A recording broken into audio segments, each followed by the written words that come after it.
Thank you, Krista. I'm smiling because I'm really happy to be here.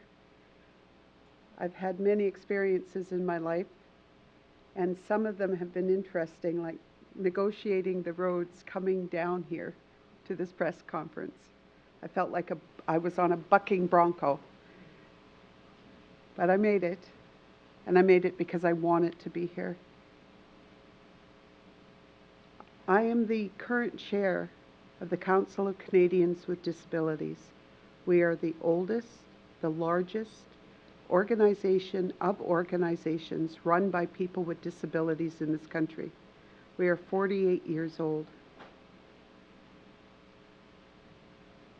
We are intersectional cross-disability and deaf communities that have come together and have always fought through times when there were no ramps, no accessible washrooms, and we have gone all across this country to make changes. All of those changes were about accessing life, accessible buildings, accessible workspaces, accessibility and equity with other Canadians. In 1981 to 1982, we were always on Parliament Hill, talking to MPs, talking to the politicians around ensuring that disability was put in the Charter of Rights and Freedoms. The first draft of it didn't include us. And we fought and we got it in there. Why? Because so many of us are pushed to the margins and given over to charities and given over to institutions so that no one saw us. No one saw us. We were whispered about. Oh, I feel so bad you have a family member with a disability. No more. One of our taglines of our organization is a voice of our own, and we've made that voice loud. And we're proud of ourselves as Canadians. As people with disabilities, we represent every family. We represent every economic space. We represent every intersect of society will have a person with a disability. We worked for decades and decades together to ensure the passing of many changes in government, from transportation to having ASL in court cases, at healthcare. These cases go on and on for the last 4 decades, 5 decades, and more. At all times, we've worked these with the disability community, all of us together, for life and a quality of life, along with parents, supporters. Recently, Stats Canada came out with a number that floored me, and I don't floor easily. That number was 28% of adults in Canada have stated they have a disability. 28%, and they felt that was low. So we're looking at nearly 1/3 of the adult population of our country has a disability.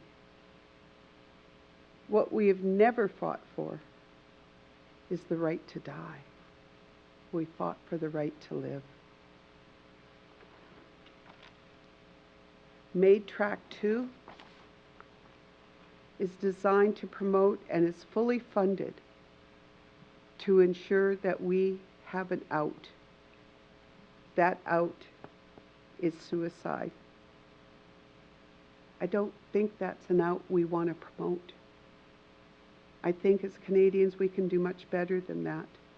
So I stand with my colleagues today, the three of the very important national organizations, that a law that singles out and identifies disabled people as the group to be offered government-funded suicide rather than funding the supports to live is unconstitutional.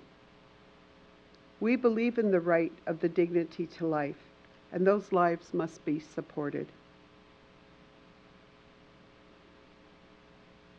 I think about those 28% adults in this country, probably closer to 1/3. They're your brothers, your sisters, your aunties, your uncles, your moms, your dads. They're me. I've just recently been asked, why would you choose to live rather than when you had MAID? I went in for a bruised hip, not because I was suffering, because I've got a disability. Can you imagine how flippant that is? That I don't look right, I'm in a chair, I'm 69 years old, and I'm vision impaired. So, have you thought about MAID, Heather?